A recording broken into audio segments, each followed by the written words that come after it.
Okay, so this week we got a question. How do I handle a situation where my adult child lives with me along with his children Hmm. and they aren't parenting? I'm not sure whether I should step in or what I should do. That's a hard situation, really hard situation because you can see as a grandparent the children need parenting.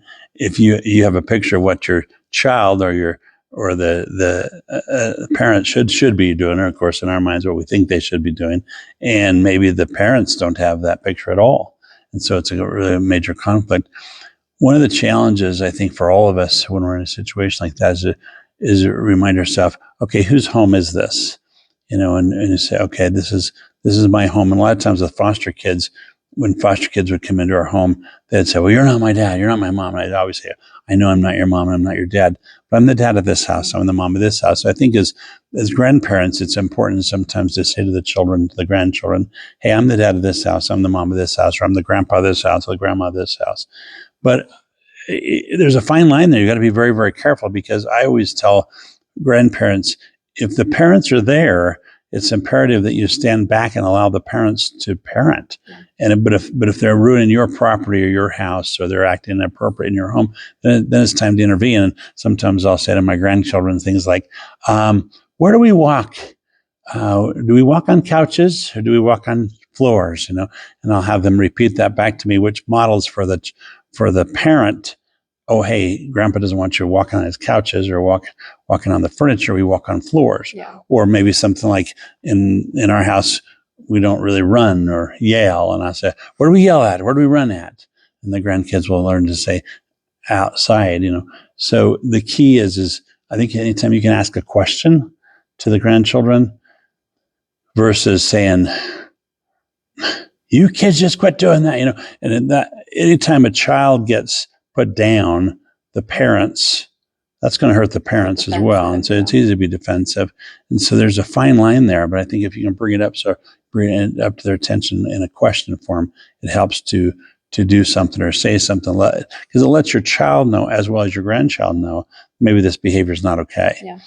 I don't know if that answers that very well, but it's a tough situation. Yeah. But I think sometimes I'll say to the grandchild, hey, Dad, is it okay for Mary to be doing this? And I'll look at Dad and ask him the question, or what do you think about that? You think that's okay? Or, hey, have you asked your dad or asked your mom if that's okay? But typically I try to stay quiet unless they're damaging something in my home or hurting something at home. Does that make sense? Yeah. Because it's the responsibility of the parents to be parenting that child. Yeah. Well, and I feel like we actually had this situation where we lived here with you. That's right.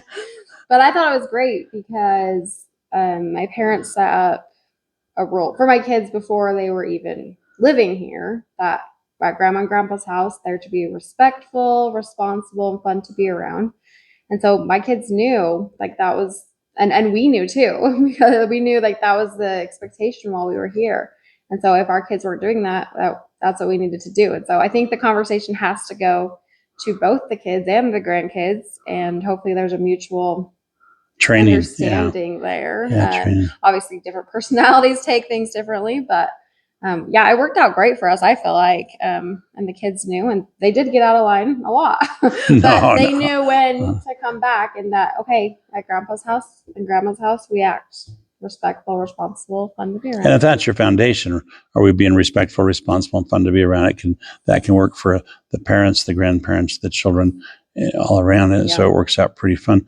At the same time, people have different definitions of what respectful, responsible, and fun to be around is.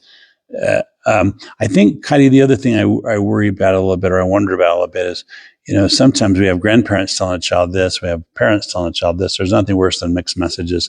And I always say to parents co-parenting in divorce situations, or parents who have grandparents and parents parenting the child, that a bad idea with everybody on board is better than a good idea with nobody on board. And so teaming up with that is really, really important. But I like grandparents to respect the parents and honor the parents' wishes, and allow them to make mistakes, because I think that's how parents learn too. Right.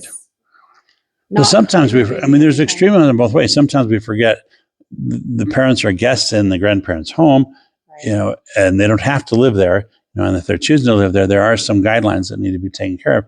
At the same time, you don't want to have a setup that comes up every time that if you don't want to do this, don't live in this home. That's not going to work either, because then the child and the parents are constantly feel threatened, and that's a more fear-based setup. So